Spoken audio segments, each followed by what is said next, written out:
मुद्दे सांगतो की मुळात पंढरपूर हा विषय जे आहे आपण जर बघितला तर धार्मिक हे स्थळ आहे. ह्या स्थळाला आज आगळं वेगळं महत्त्व आहे. आणि मग इथली नगरपालिका गेली 40 वर्ष जी कामं रिपीट करते आणि मग त्याच्यातनं आज कुठल्याही बाबतीत त्या ठिकाणी विकासाचे जे मुद्दे असायला पाहिजे आज दिसत नाही. मग आपण एक बघितलं असेल अधिवेशनात देखील या विषयावर बोललो.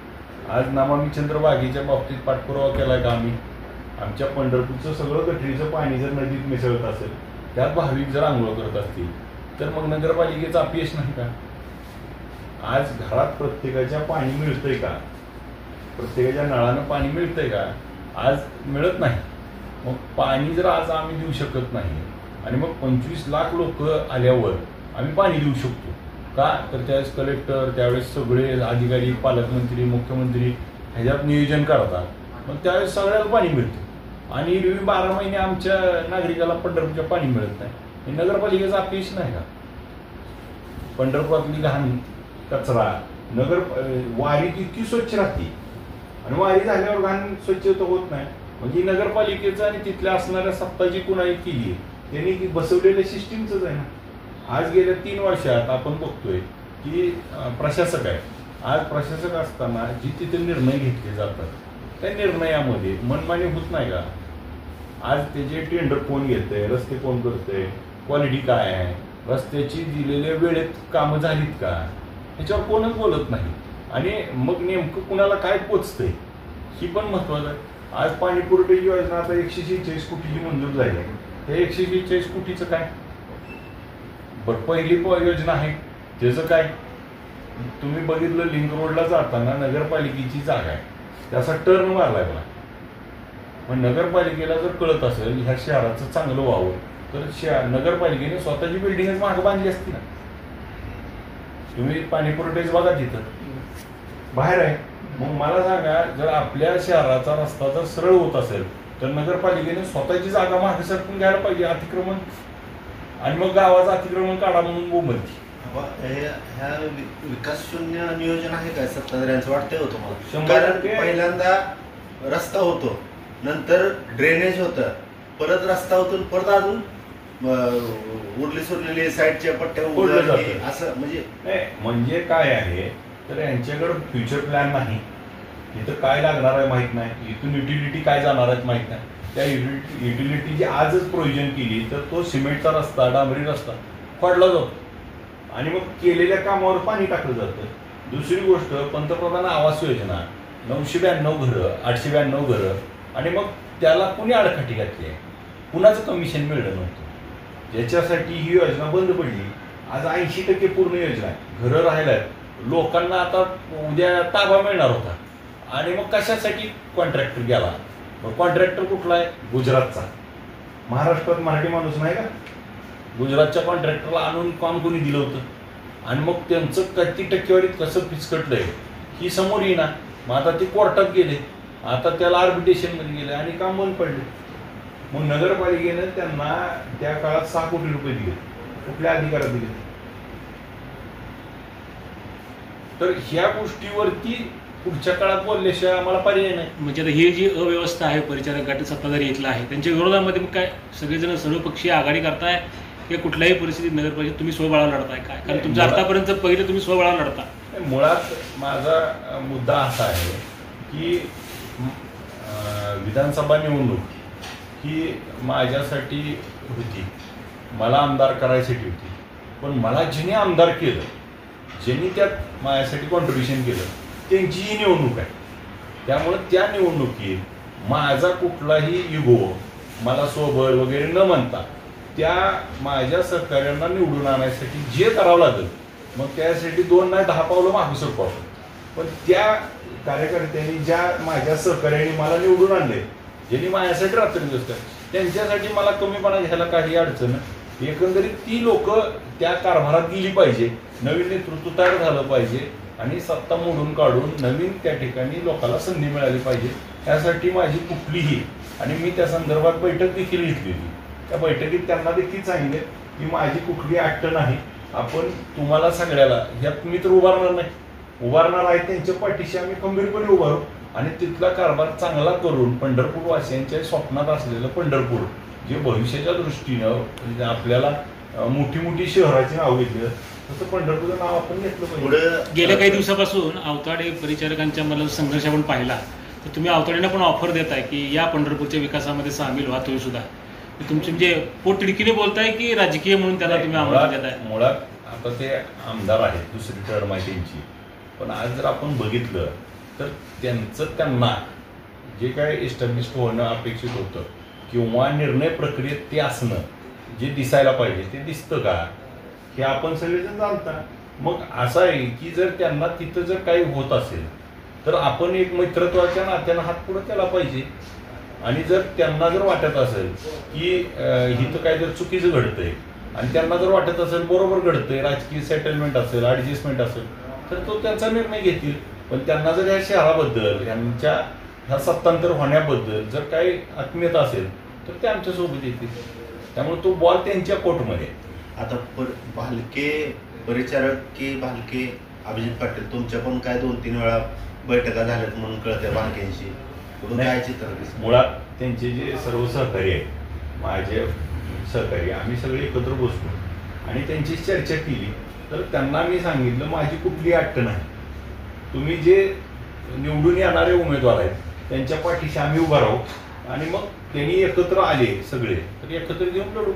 त्यामुळं कुठलीही आपली त्यांच्यात अट्ट नाही. आता तुम्ही जी म्हणला पहिली शक्यता, ह्याच्यावर मात्र मला प्रश्नचिन्ह उभा राहिलाय की असं पण होऊ शकतं. कारण ते म्हणजे तुम्ही जी आता पहिलं शक्यता विचारी आघाडी काय नाही, म्हणजे मग हिथं जर ती झालं तर मग पंढरपूरच्या राजकीय किंवा जो काय आज 40 वर्षाचा संघर्ष विठ्ठल कारखाना वर्षेस जो होता तो राहिला का? आणि मग ही विचाराची लढाई आहे का सत्तेची लढाई आहे किंवा माझ्या ऍडजस्टमेंटची लढाई आहे?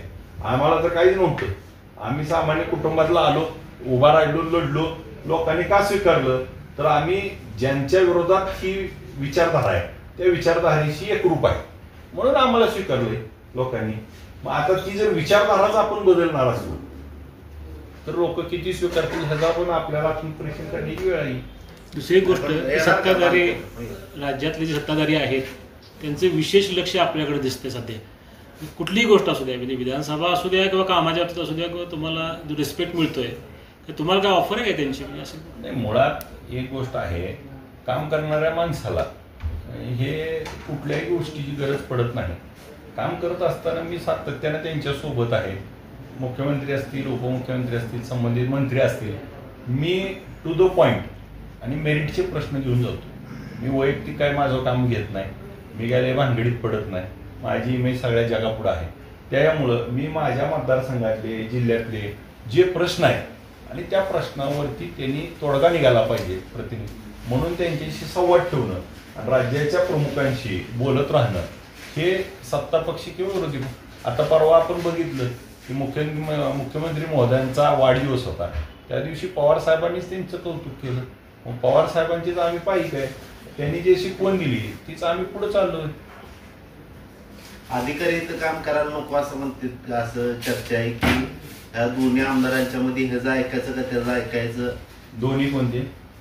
परिचारक आणि अवताडे ते आमदार आहेत. नगरपालिकेवर सत्ता आहे. तुमच्याकडनं चुकलं का माझ्याकडनं चुकलं म्हणून विचारलं. तसं म्हणलं चालतंय. आपण निवडणुका येतील दडपण मध्ये असतात काम करताना, म्हणजे काय कसं आजी माझी आमदार कामाचा ठेका देण्यावरून बरेचसे म्हणजे ह्याचा अर्थ काय ती जी चाललंय सगळं ती कशासाठी चाललंय? म्हणजे जर एका पक्षाच्या सत्ताधारी आमदाराला, जे राज्यात सगळ्यात मोठा पक्ष आहे आणि राज्याचे मुख्यमंत्री त्या पक्षाचे, त्या पक्षाच्या आमदाराला जर त्याच पार्टीतनं जर दबाव आणला जात असेल आणि त्या दबावाखाली जर राज्यातली इथली जर अधिकारी इथं काम नको म्हणत असतील तर ह्याच्यासारखं भयाव चित्र दुसऱ्या राज्यात कुठंच बघायला मिळायचं नाही ना.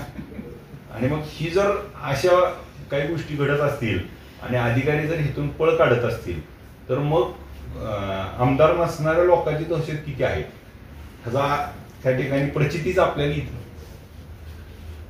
आता पंढरपूरचे विषय तुम्ही विधानसभेत मांडले, शहरातले जे प्रश्न आहेत त्याच्या संदर्भात तुम्ही आता बोललात, पण शहरात जो विरोधकांचा आवाज पाहिजे तो आवाज कधी दिसत नाही. 3 वर्ष झालं प्रशासन आहे, एक मोर्चा नगरपालिकेवर नागरिकाच्या प्रश्नावर निघाला नाही.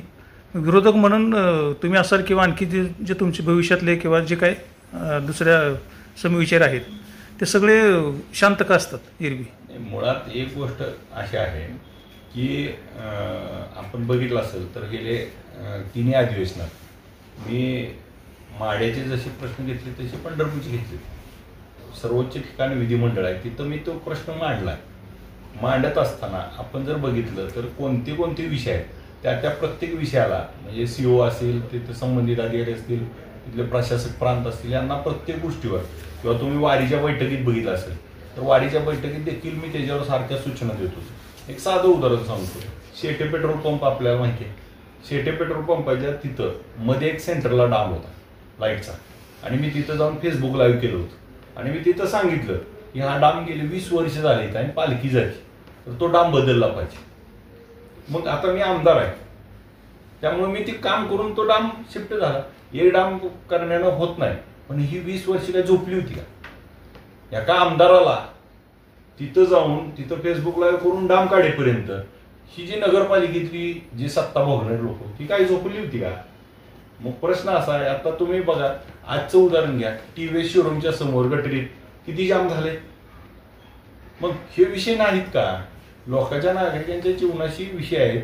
परंतु आता जसं आपण म्हणला की काही आमचे जे सोबतचे लोक आहेत किंवा जे आहेत ते कालच्या निवडणुकीच्या निकालानंतर थोडं मरगळ आली असेल तर आम्ही ती मरगळ झटकायला लावू आणि पुन्हा एकदम ताकदीनं लढू.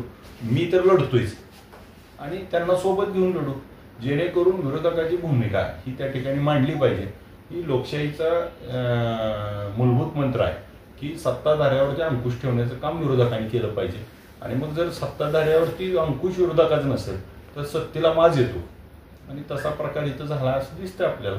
फक्त आता विरोधकांची एक मोठ बांधून विरोधकांनी स्ट्रॉंगली त्यांना अपोज केलं पाहिजे ह्या भूमिकेत मी आहे.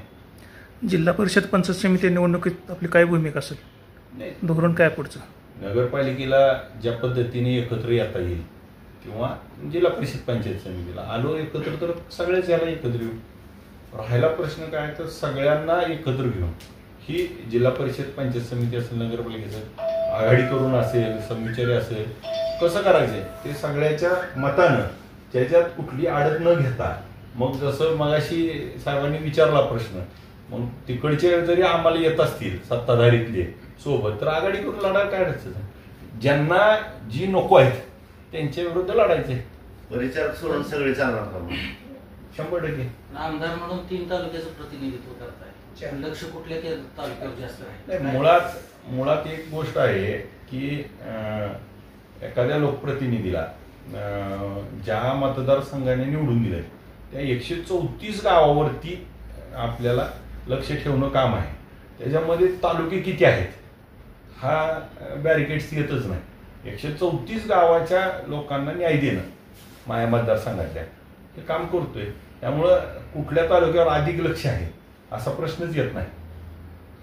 जिल्हा परिषदेच्या दृष्टीने फक्त मतदारसंघापुरतं न बघता जिल्ह्यातल्या इतर नेत्यांबरोबर समविचारी किंवा असं काय नियोजन केलंय? कारण एका गटापुरतं सत्ता जिल्हा पातळीवर मुळात काय आहे की आपण बघितलं असेल तर सगळ्यांशीच जवळीकीचे संबंध आहेत.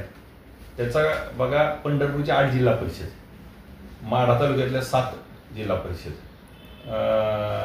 नारायणाबा सोबत आहेत आमचे सहकारी सन्माननीय सदस्य राजाभाऊ खारे साहेब मोळचे आमच्या सोबत आहेत. त्याचबरोबर जिल्ह्याचे नेते मोहिते पाटील साहेब आहेत, प्लस उत्तमराव जानकर साहेब तिथं आमदार आहेत, सांगोल्याची काही लोक सोबत आहेत. आणि मग ही ज्यावेळेस सगळी एकत्र येतील त्यावेळेस निम्मा जिल्हाच एका बाजूला झाला. आणि जर आम्ही ताकदीनं लढलो तर 100% जिल्हा परिषदेची सत्ता देखील त्या ठिकाणी आम्हाला घेता येऊ शकते अशी परिस्थिती आजची आहे.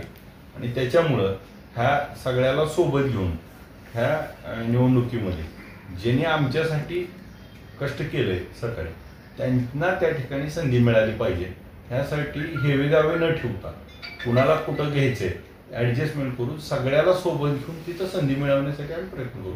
सांगोले तर तुम्ही बाबासाहेब देशमुखांचं नाव न घेता काही असं म्हटलं, कारण बाबासाहेब देशमुखांचे भाजपबरोबर संबंध खूप चांगले आहेत, त्यामुळे तुम्ही त्यांना सगळ्याचे सगळे बरोबर संबंध चांगले आहेत. त्यामुळं सगळेच सगळ्याबरोबर असतात, त्यामुळे काय आपल्याला अडचणच नाही. राष्ट्रवादी काँग्रेस पक्षाचे जिल्ह्यात 4 आमदार आहेत, पण आज पक्षाची कंडिशन अशी आहे की कोणाचा कोणाला मिळ नाही. काही पक्ष संघटना मजबूत करण्यासंदर्भात काय प्रयत्न होतात का नाही? नाही, आपण म्हणताय त्याच्यात तथ्य नाही. त्याचं कारण असं आहे की आम्ही 4 आमदार आहोत. आम्ही सगळेजण आपापल्या मतदारसंघात आणि जिल्ह्यात, मग सोलापूर शहरात जाऊन सुद्धा आम्ही बैठकी घेतल्या 4 आमदारांनी. 4 आमदार त्या ठिकाणी ॲक्टिव्ह आहेत, खासदार साहेब ॲक्टिव्ह आहेत. आम्ही सातत्यानं लोकांच्या संपर्कात आहोत आणि पक्ष संघटनेच्या बाबतीत आपण बघितलं असेल तर आत्ता राज्य पातळीवरती फेरबदल झाले. जिल्हा पातळीवर देखील एक मोठे नेते वसंत नाना देशमुख साहेब यांना जिल्ह्याची जबाबदारी दिली. आता त्यांची सगळी कार्यकारिणी सुरू आहे. सगळे फ्रंटल सेलचे अध्यक्ष ॲक्टिव्ह आहेत. प्रत्येक ठिकाणी कामकाज चालू आहे, ॲक्टिव्हिटी चालू आहेत आणि सध्या सरकार असेल, सरकारच्या बाजूनं, सरकारच्या विरोधात त्या ठिकाणी जिथं जिथं भूमिका घेतली जाईल ती भूमिका घेण्याचं काम त्या ठिकाणी राष्ट्रवादी काँग्रेस पार्टी पवारसाहेबांची स्ट्रॉंगली करते आहे. त्यामुळे उद्याच्या निवडणुकीत आपल्याला जाणवल की ह्यांचं काम कशा पद्धतीने चालू आहे.